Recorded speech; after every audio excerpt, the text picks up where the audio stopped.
आ जाई तू माई एक बार, तो हर बेटा करता पुकार।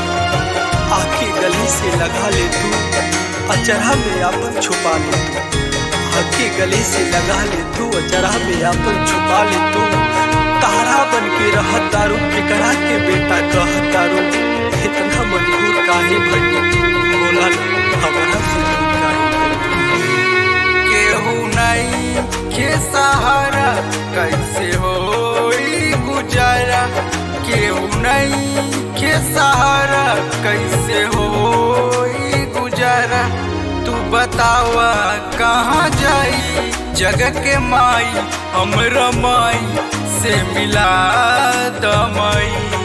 जग के माई हमरा माई से मिला दमाई।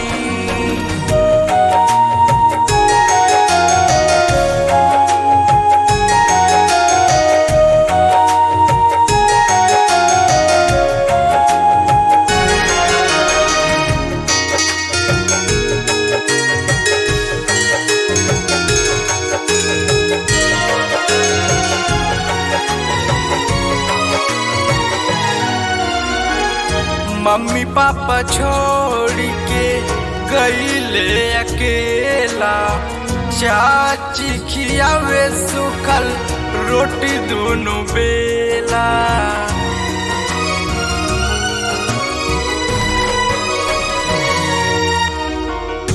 मम्मी पापा छोड़ के गईले अकेला।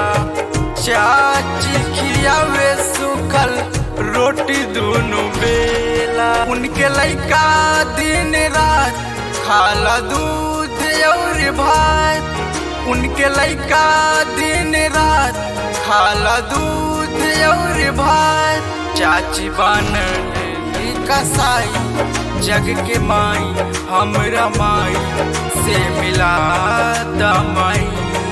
जग के माई हमरा माई से मिला दमाई।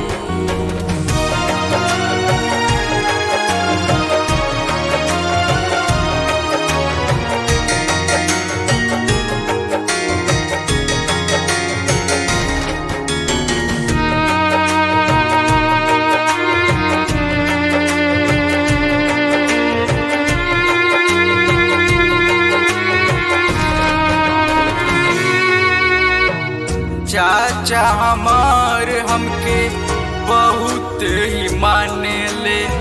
चाची हमके मारे डांटे कुछ में न जाने ले।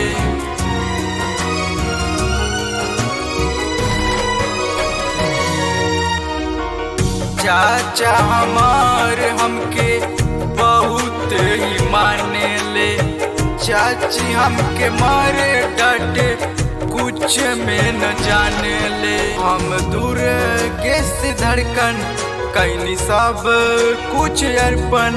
हम दूर गैस धड़कन कैनी सब कुछ अर्पण। हमर जीना ये बचाई, जग के माई हमरा माई से मिला दमाई। जग के माई हमरा माई से मिला दमाई। केहू नहीं के सहारा, कैसे होई गुजारा। तू बतावा कहाँ जाई, जग के माई हमरा माई से मिला दमाई। जग के माई हमरा माई से मिला दमाई।